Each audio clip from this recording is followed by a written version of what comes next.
오늘 우리에게 주신 하나님 말씀은 누가복음 5장 3절에서 11절 말씀입니다.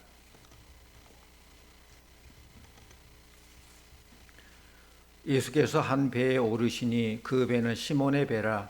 육지에서 조금 떼기를 청하시고 앉으사 배에서 무리를 가르치시더니 말씀을 마치시고 시몬에게 이르시되 깊은 데로 가서 그물을 내려 고기를 잡으라.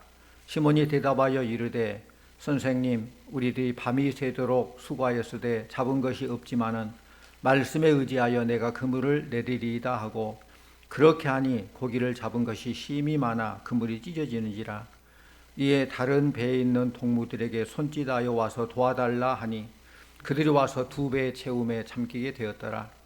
시몬 베드로가 이를 보고 예수의 무릎 아래에 엎드려 아뢰되 이르되 주여, 나를 떠나소서, 나는 죄인으로소이다 하니, 이는 자기 및 자기와 함께 있는 모든 사람이 고기 잡힌 것으로 말미암아 놀라고 세베대의 아들로서 시몬의 동업자인 야고보와 요한도 놀랐습니다. 예수께서 시몬에게 이르시되 무서워하지 말라. 이제 후로는 네가 사람을 취하리라 하시니, 그들이 배들을 육지에 대고 모든 것을 버려두고 예수를 따르니라. 아멘. 이 시간 우리 이성균 형제 나와서 하나님을 찬양하겠습니다.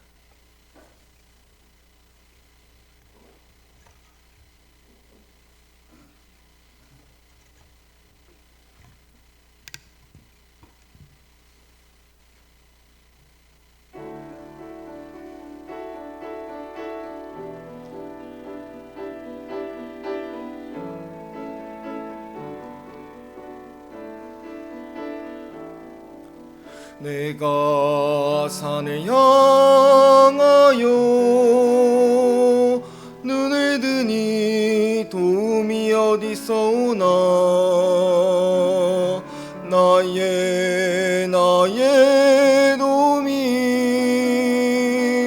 천지 지으신 여호와에게로다. 내가 산을 향하여 눈을 드니 도움이 어디서 오나.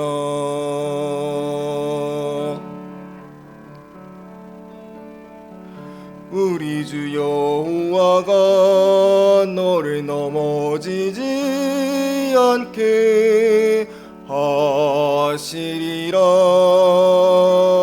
저 뜨거운 태양과 밤의 달이 너를 해치지 못하리.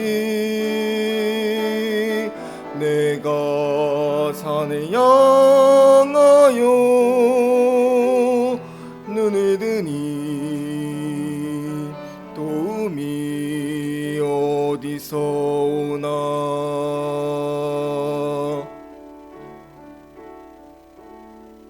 주 너를 지켜주시리라. 너의 모든 죄를 주 너를 지켜주시리라. 너의 모든 죄를 주는 너의 출입을 지금부터 영원까지 지켜주시리라.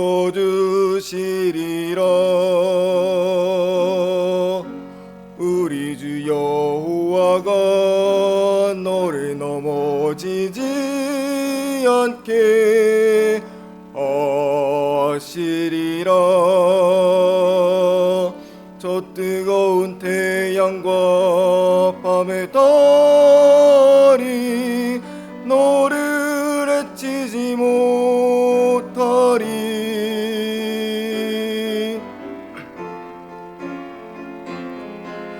내가 산을 향하여 눈을 드니 도움이 어디서 오나. 나의 도움이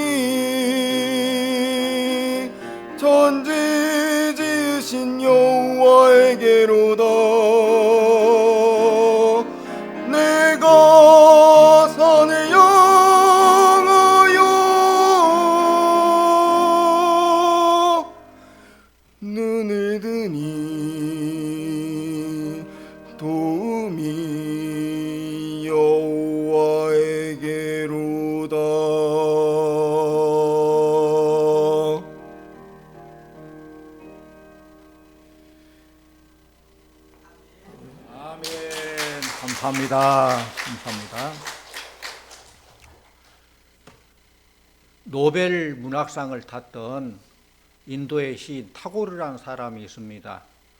이 타고르가 어느 날 밤에 강물 위에 나룻배를 띄우고 촛불을 하나 켜고 아주 멋진 시를 쓰려고 했는데 아무리 노력해도 좋은 시상이 떠오르지 않아요.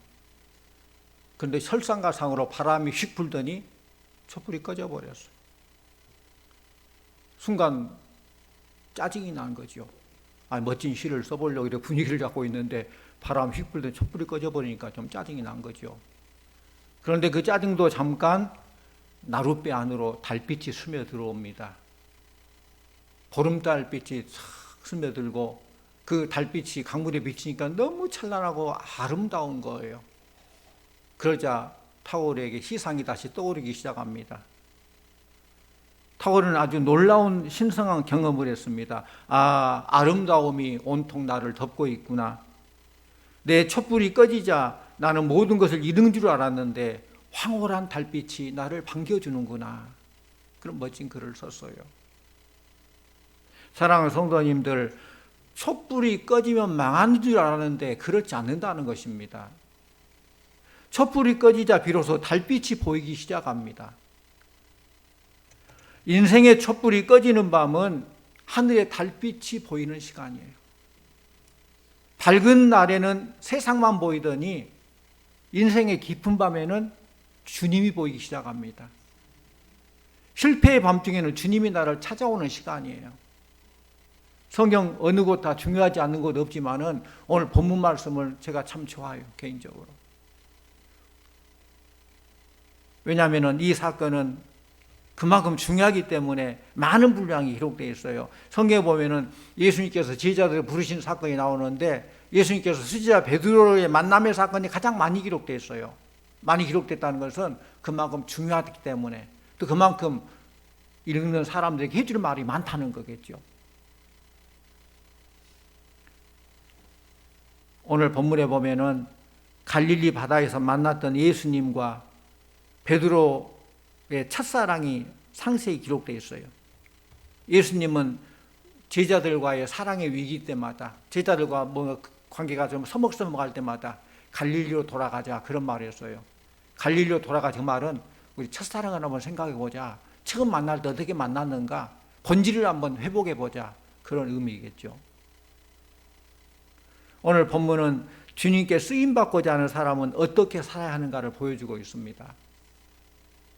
오늘 본문은 실패의 밤이 멋진 승리의 아침으로 빈 그물이 만선의 배로 바뀌어지는 역전의 드라마가 기록되어 있어요. 사랑하는 성도님들, 여러분이 하나님께 쓰임받아 능력 있는 사람으로 살아가고 싶다면, 실패의 순간을 성공의 기회로 만들고 싶다면 여러분이 만난 밤을 찬란한 아침으로 맞이하고 싶다면 오늘 이 말씀에 귀를 기울이시기를 바랍니다.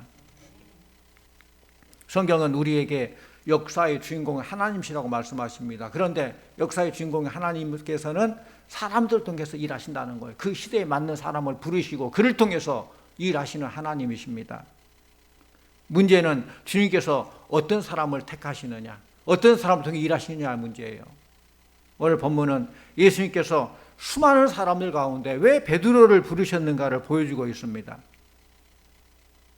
저희 집에는 쓰레기통도 있고 밥그릇도 있는데 항상 쓰레기통에는 쓰레기만 넣고 밥그릇은 밥을 넣어요. 섞어 쓰지 않아요. 여러분 집도 그런가요? 무슨 말이에요? 다 그 쓰임새대로 쓴다는 거예요. 쓰레기통으로 쓰고 밥그릇은 밥그릇으로 쓰는 것이지 쓰레기통에서 밥 넣고 밥그릇에 쓰레기 넣고 그렇지 않습니다. 예수님께서도 마찬가지입니다. 오늘 본문을 기록한 사람은 누가죠. 누가복음이 본문이니까 누가가 기록했죠. 이 누가는 당대 과학자의 의사입니다. 골로새서 4장 14절 말씀 보면은 사랑받는 의원 누가라고 그를 소개하고 있어요. 누가는 참 과학자답게 모든 논리를 아주 체계적으로 잘 살피는 것처럼 베드로의 이 이야기를 아주 분명한 통찰력을 가지고 잘 관찰하여서 그림처럼 잘 묘사해 주고 있습니다. 예수님께서 어떤 사람을 찾아서 어떻게 사용하는가를 일목요연하게 기록하고 있습니다.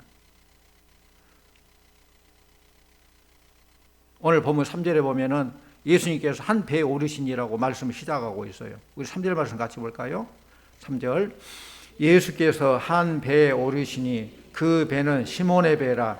육지에서 조금 떼기를 청하시고 앉으사 배에서 무리를 가르치시더니. 여기 한 배는 어떤 배입니까?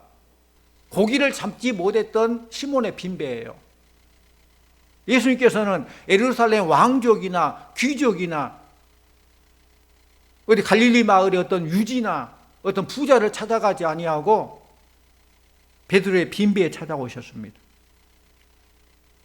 예수님과 베드로의 만남이 이렇게 실패의 밤중에 이루어졌습니다. 사람들은 한평생을 살아가면서 늘 자신의 배, 물론 신체의 배도 있지만은 내가 가지고 있는 모든 영역이 그 배를 가득 채우기를 원합니다. 그러나 그것은 소원이죠. 만선의 배로 가득 채우기보다는 오히려 빈 배인 경우가 더 많지 않습니까?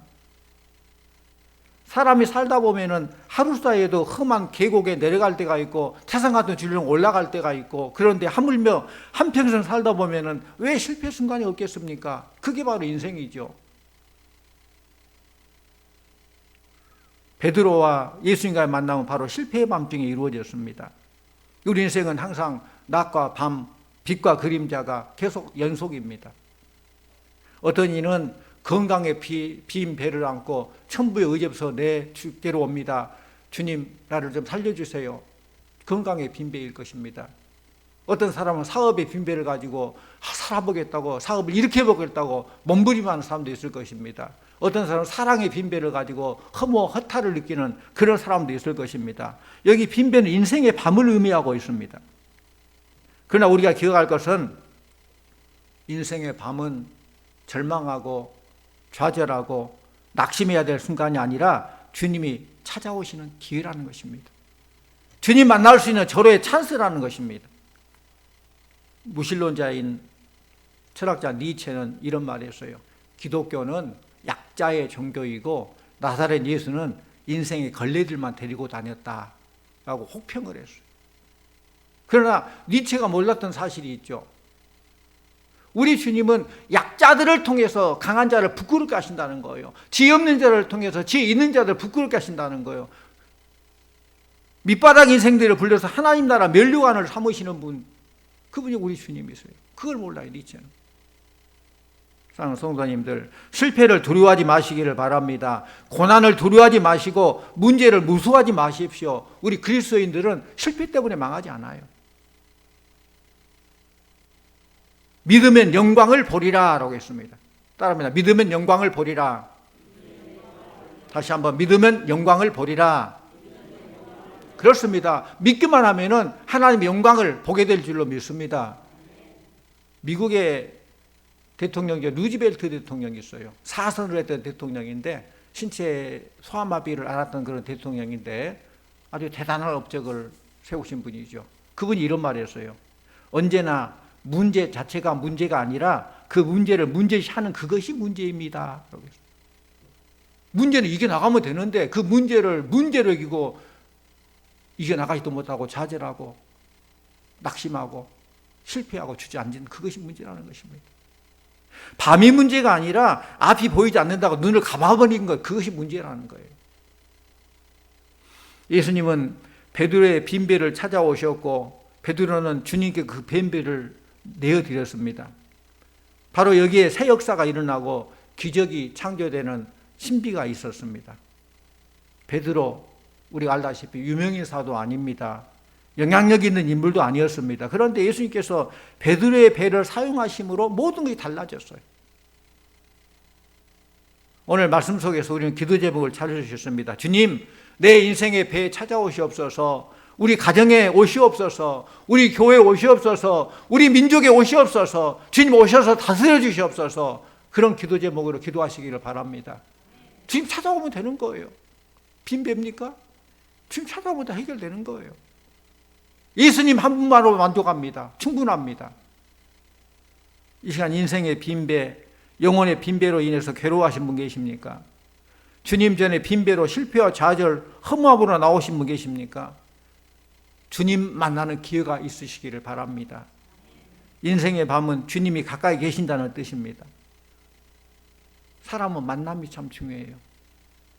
누구를 만나에 따라서 결과가 달라져요. 그런데 우리 기독교는 만남의 종교요, 관계의 종교입니다. 무능한 인간이 전능자를 만났을 때에, 추한 죄인이 속죄의 주님을 만났을 때에, 연약한 인간이 능력의 주님을 만났을 때에, 어리석은 인간이 지혜의 우리 주님을 만났을 때에, 병든 인간이 치료의 광선을 만났을 때에, 가난한 자가 부유한 우리 주님 만났을 때에 인생의 모든 것이 변화될 줄로 믿습니다. 할렐루야.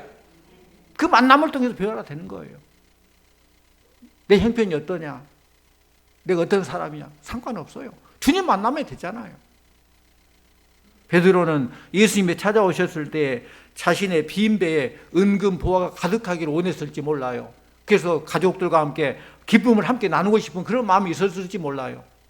그러나 우리 예수님께서는 물고기를 담을 배에, 금은보라고 채워질 그 배에 당신이 타셨어요. 그 빈배에 자기가 타셨다는 거. 빈배에 예수님이 타셔서 거기서 말씀을 가르치셨습니다. 이것이 축복이에요. 이것이 진리입니다. 예수님은 베드로의 빈배를 채우기 전에 먼저 영혼의 빈배, 말씀의 빈배를 채우셨습니다. 그렇습니다. 문제는 믿음입니다. 말씀입니다. 영혼의 그릇이 문제입니다. 베드로를 찾아오는 우리 주님은 먼저 말씀으로 채워주셨고, 또 그 다음 어떻습니까? 말씀을 채우신 다음에 베드로에게 깊은 데로 가서 그물을 내려 고기를 잡으라 말씀하셨어요. 이 말씀은 왜 얕은 곳에서만 놀고 있느냐, 때로 위험부담이 있고 더 수고해야 하고 장비를 더 갖추는 일이 있다 할지라도, 수고가 있다 할지라도 깊은 데로 가라라는 말씀이에요. 성도님들, 부담도 없이 도전도 없이 큰 고기 잡으려고 하는 사람은 유선자예요. 뭔가 많은 노력도 없이 뭔가 이루어지기 원하는, 그걸 뭐라고 해요? 불한당이라고 그래요. 땀 안 흘리고 뭔가 이루려고 하는 불한, 땀 한자죠. 불한당. 꿈과 비전, 소원과 큰 복을 기대하는 것은 참 좋아요. 그러나 당당히 대가를 지불하는 사람만이 위험과 도전을 감당하는 사람으로 승리를 맛보게 되는 것입니다. 부담 없이, 도전 없이, 좀 더 진실해지지 않고 인정만 받으려는 사람, 땀 흘리지 않고 열매를 맺으려는 사람, 이런 사람 때문에 사회가 혼란스러워져요. 내가 노력한 만큼, 수고한 만큼 그 수고의 떡을 먹음이 참 축복인데, 그렇지 않고 뭔가 하려고 하는, 그게 잘못된 거예요. 그런데 이 시간 우리가 말씀을 읽으면서 궁금한 것이 있습니다. 주님, 갈릴리 바다에 빈배가 한둘이겠습니까? 그런데 하필 왜 베드로를 찾아가셨습니까? 주님, 사람들이 한둘입니까? 그런데 왜 하필 실제 베드로를 찾아가셔서 제자 삼으시고 그것도 수제자 삼으셨습니까? 이 질문에 대해서 미루어 대답할 수 있는 말씀이 오늘 한두 곳 나옵니다. 먼저 5절 말씀 같이 보십시다. 5절. 시몬이 대답하여 이르되 선생님, 우리들이 밤이 새도록 수고하였으되 잡은 것이 없지만은 말씀에 의지하여 내가 그물을 내리리라 하고. 네. 밤이 새도록 수고했지만은 잡은 것이 없습니다. 여기서 베드로의 그 끈기, 뚝심, 열정을 보게 돼요. 고기 잡다 없다고 그냥 포기해버리고 가는 게 아니라 밤새, 지금 안 잡혀도 또 그분을 데리고, 안 잡혀도 밤을 새워서 그렇게 끈기 있는, 열심 있는 그의 모습을 보게 됩니다. 여러분 생각해 보십시오. 이러면 고기를 안 잡아봤다 할지라도 생각하면 되잖아요. 고기가 잘 잡힐 때는 피곤도 덜 할 거예요. 고기 잡히니까 얼마나 재밌겠어요. 밤새도 막 채우는 재미, 이거 팔아서 막 가족이 얼마나 기뻐할까 생각하면 너무 기쁜 거예요. 피곤도 덜해요. 그런데 고기 안 잡혀. 얼마나 피곤하겠어요. 육신적으로도 피곤하고 마음적으로 피곤하고 피곤에 찌들겠죠. 기분이 안 납니다. 그런데 이렇게 던져도 피레미 한 마리 잡지 못한 날에 그물로 밤을 새운 이거 참 쉬운 일도 아닌데 또 더 쉽지 않은 일들이 또 벌어지게 되죠. 베드로는 고기 한 마리 안 걸렸는데도 불구하고 자기 맡은 일에 열정을 다한 사람이었습니다. 한번 맡겨진 일의 끝장을 보고만은 끈기 있는 사람이었습니다. 한번 시작한 일은 뿌리를 뽑고야만 그런 근성이 있었습니다. 이것이 바로 큰 일을 맡을 수 있는 자질이었고, 예수님께서는 그걸 보는 거예요. 겉으로 나타나는 거 아니라 그의 열심, 근면, 끈기 있는 그걸 보시고 베드로에게 찾아오신 겁니다. 고지가 바로 적인데 에서 말수야 없지 않는가. 쓰러지고 넘어지고 깨져서 마지막 심장 한 토막이 남거들랑 그 심장을 부둥켜 안고 엉금엉금 기어서라도 맡겨진 고지에 깃발을 꽂고야 마는 사람, 바로 이런 사람을 주님께 찾는다는 거예요. 끝까지 맡겨진 일에 최선을 다하는 사람, 큰 일이건 작은 일이건 뭐 나는 작은 일이라고 안 하고 큰 일이라고 하고 아니라, 큰 일이라고 못하고 작은 일 하는 것이 아니라 큰 일이건 작은 일 맡겨진 일에 최선을 다하는 끈기 있는 사람, 그런 사람을 우리 주님은 찾으십니다. 오늘도 주님은 예수님의 사랑에 가슴이 끓는 사람, 교회의 사랑에 가슴이 뜨거워진 사람, 주님께서는 맡긴 일에 생명 걸고 끈기와 열정, 뚝심을 가지고 일하는 사람, 그런 사람을 찾습니다. 우리 성도님들이 그런 사람이 되기를 원합니다. 두 번째로 베드로의 그 됨됨이를 성경이 이렇게 묘사하고 있어. 5절 하반절에 보면은 말씀에 의지하여 내가 그물을 내리리이다. 쉬운 얘기가 아니겠죠. 아까도 말씀드렸지만은 그런 상황에서 베드로가 순종하고 다시 일한다는 거. 베드로는 지금 기분이 굉장히 안 좋습니다. 좀 짜증스러운 그런 상황입니다. 그렇기 때문에 빨리 집에 가고, 오늘은 허탕이야, 빨리 집에 가서 푹 쉬고 다음 날을 기약해야 되는 그런 시간입니다. 이때 예수님께 찾아오셔서 배를 좀 띄워서 바다로 갑시다, 깊은 데로 갑시다 라고 말합니다. 지금 베드로가 가고 싶은 것은 빨리 정리하고 집으로 가는 것이 베드로의 소원인데, 베드로가 가고 싶은 곳인데, 우리 예수님께서는 바다로 더 깊은 데로 가자고 하는 것입니다. 이때 베드로가 말합니다. 말씀에 의지하여 내가 그물을 내리리이다. 보니까 성경 기록한 기록자가 그렇게 했는지 실제 그런지 모르죠. 어떤 토를 달지 않았어요. 뭐 어째서 어쩌다고 변명하지 않았어요. 하라 할 때 말씀에 의지해서 내가 그물을 내리리이다. 명령에 순종하면 끝이에요. 그 결과가 어떻게 되었습니까? 6절 말씀 같이 옵니다. 6절. 그렇게 하니 고기를 잡은 것이 힘이 많아 그물이 찢어지는지라. 아멘. 굉장한 사건입니다. 이것은 불가능한 명령을 순종한 결과예요.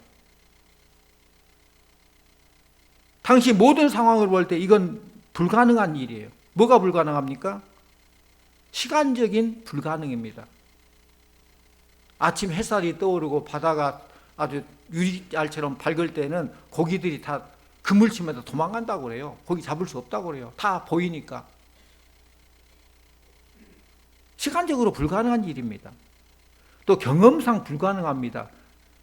조금 전까지 그물을 내리고 밤새 내리는데 한 마리 안 잡힌다고 했는데 또 한 번 그물 내린다고 또 뭐 잡히겠습니까? 다 해봤는데, 경험해 봤는데 경험상 불가능합니다. 또 분위기상 불가능합니다. 지금 밤새 고기 잡고 지칠 대로 지쳐 있고 지금 짜증이 날 대로 났는데 그 분위기에서 또 할 수 있겠습니까? 다시 시행착오를 겪을 만한 여유가 없어요. 또 명령 대상이 불가능한 사람이에요. 지금 예수님, 시몬 베드로는 예수님을 만난 적이 없잖아요. 그리고 예수님의 전직이 뭐예요? 예수님의 직업이 전직 목수의 아들, 또 도와서 일했기 때문에 전직 목수, 현직은 일이 없어요. 그런 사람이에요. 그런데 그 사람이 깊은 데로 그물을 던지려는데, 그동안 베드로는 자신이 갈릴리 바다에서 잔뼈가 굵을 정도로 베테랑 어부였는데 지금 명령하신 주님은 전직 목수, 현직 실업자인데 그 말씀에 순종한다는 거 쉽겠습니까? 불가능한 일이에요. 그런데 불가능을 순종할 때에 놀라운 역사가 일어났다는 것을 오늘 말씀 통해 보게 됩니다. 순종함으로 그물이 찢어질 정도로 고기를 잡은 베드로는 예수님을 보는 눈이 달라졌습니다. 오늘 말씀을 자세히 보면은 베드로가 예수님을 부를 때 호칭이 달라요. 5절에 보면은 뭐라고 불려요?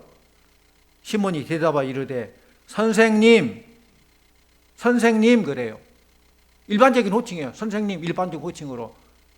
왜? 예수님을 잘 모르니까 선생님 그래요. 그런데 8절에는 뭐라고 불러요? 시몬 베드로가 이를 보고 예수의 무릎 아래 엎드려 이르되 뭐라고? 주여 주여 그래요. 5절에 선생님이 8절에 주여로 바뀌어졌어요. 그 사이에 엄청난 베드로의 심경의 변화가 있었겠죠. 무슨 변화일까요? 생각해 보니까 밤새도록 고기 한 마리 못 잡은 것도 이상해. 너무 이상한 거예요. 다른 데는 고기를 잡았거든요. 근데 어젯밤에는 밤새 고기를 잡으려고 해도 고기 한 마리 잡지 못했어요. 그것도 너무 이상하고, 또 밝은 아침나절에 고기를 잡은다는 것 자체도 또 이상한 거예요. 평생 잡을 수 없는데. 이때 베드로는 이분이 그냥 보통 선생님이 아니구나. 물고기까지 통솔하시는 하나님이시구나. 신적 능력을 가지고 계시구나 깨닫게 된 거예요. 예수님은 갈릴리 바다에 있는 고기들을 모으시고 여기 깊은 곳에 그물 내려 고기를 잡으라 라고 하신 그런 주님을 알고, 물고기를 통솔하시는 예수님, 파도를 다스리시고 죽은 자를 살리신 예수님, 그분 앞에 베드로는 주여 주여 라고 고꾸러진 거예요. 구약에 보면은 하나님께서 사무엘에게 사람 찾는 기준을 말씀해 주었어요. 사무엘아, 그 용모와 신장을 보지 말고 사람들은 외모를 보지만은 나 여호와는 중심을 보느니라. 하나님이 찾는 사람 중에 다윗인데, 다윗은 그 중심에 하나님이 있었죠. 그래서 나는 중심을 본다. 다윗은 형들을 의지하지 않았어요. 형들의 전술을 의지한다거나 자신의 어떤 경험을 의지한다거나 하나님을 앞세우고 하나님께 나아가지, 이 세상 경험, 형들의 어떤 그런 전술, 그 의지하지 않았어요. 하나님을 모시고 나아갔습니다. 그렇습니다. 여러분이 하나님을 높이면은 하나님은 여러분을 높여주실 줄로 믿습니다. 여러분이 하나님을 중심에 모시면은 하나님을 여러분을 중심으로 생각해 주시는 것입니다. 여러분이 예수님을 앞세우면은 예수님이 여러분의 앞길을 개척해 주시고 책임져 주실 줄 믿습니다. 내가 어떻게 하나님을 대하느냐, 내 중심에 무엇이 있느냐, 그게 중요한 거예요. 주의 이름을 높인 자는 반드시 구원을 얻으리라 말씀하셨어요. 하나님은 어떤 능력이 있는 자, 어떤 황제를 통해서 어부를 전도한 것이 아니라 어부를 먼저 부르시고 황제를 전도하게 된 거예요. 이것이 우리 기독교입니다. 우리 기독교는 오직 예수, 그분만이 우리의 주님이시고 우리의 전부입니다. 따라합니다. 예수님 한 분만으로 충분합니다. 예수님 한 분만으로 만족합니다. 그게 우리 기독교예요. 예수님 한 분이면 돼요. 베드로가 예수님을 바로 알고 나니까 자신이 변하기 시작했어요. 오늘 말씀 보니까 주여 나를 떠나소서, 나는 죄인으로소이다.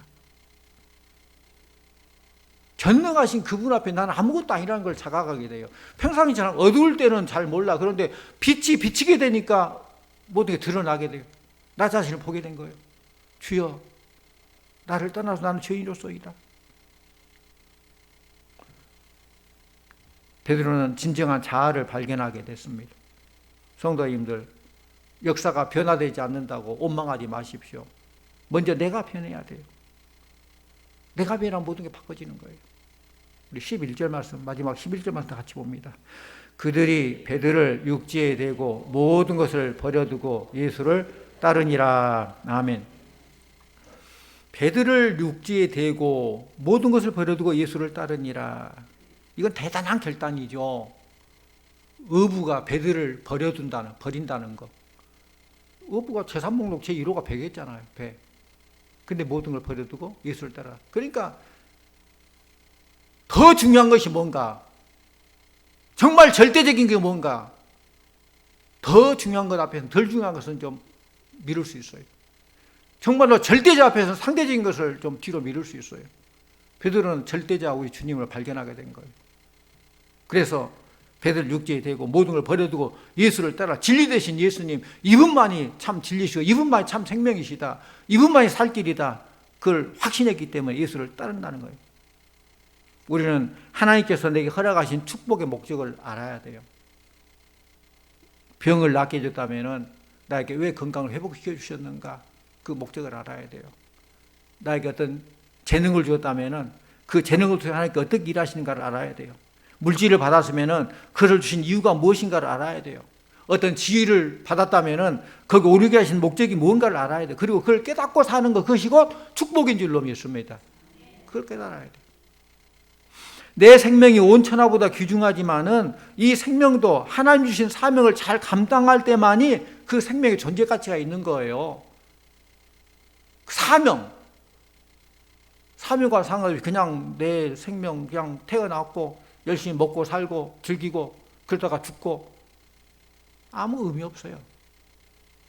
하나님께서 이 시대에 이곳에서 나를 통해서 하고자 하는 놀라운 계획과 섭리 가운데서 나에게 사명을 주시고 이런 일을 맡겨주셨을 때 내가 열심히 해서 다른 사람들에게 선한 유익을 끼치고 하나님께 영광을 돌려드리고 주의 뜻을 이루어나가는 것, 이것이 바로 나의 삶의 존재 가치와 삶의 의미를 발견한 것입니다. 그런 삶이 복된 삶이에요.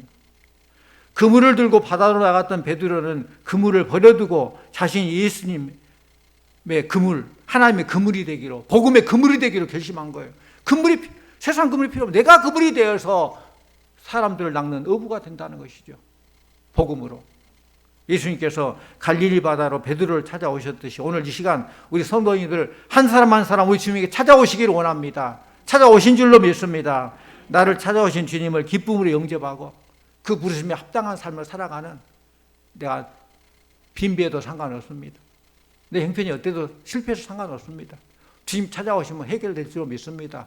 빈배는 만선의 기쁨을 누리게 되는 거고 실패가 성공이 되는 거고 어둠의 밤은 찬란한 아침이 떠오르는 그런 상황으로 바뀌어지게 될 줄로 믿습니다. 우리 주님 영접함으로 주의 다스림을 사모하고 하나님 기뻐하는 삶을 기쁨으로 살아가는 우리 성도님들 다 되시기를 간절히 축원합니다. 기도하십시오. 하나님 아버지 감사합니다. 나 같은 죄인 살리기 위해서 이 땅에 오시고 지명하여 불러주시고 천국 백성 삼아주시니 참 감사드립니다. 우리는 이 세상 살면서 만족하지 못한 빈배를 움켜잡고 살 때가 많이 있습니다. 주님 찾아오셔서 다스려 주시옵소서. 영적으로도 성령의 충만한 가운데서 내 영혼이 만족합니다, 내 잔이 넘치나이다 고백할 수 있는 우리 성도들 되게 해주시고 생활적으로도 더 풍성함을 누리게 해주시고 육신적으로 강건하게 해주시옵시고 무엇보다 주신 사명을 잘 감당함으로 우리 생명의 존재 가치와 삶의 의미를 다시 한번 새롭게 하는 우리 성도들 다 되게 하여 주시옵소서. 예수님 이름으로 기도하옵나이다. 아멘.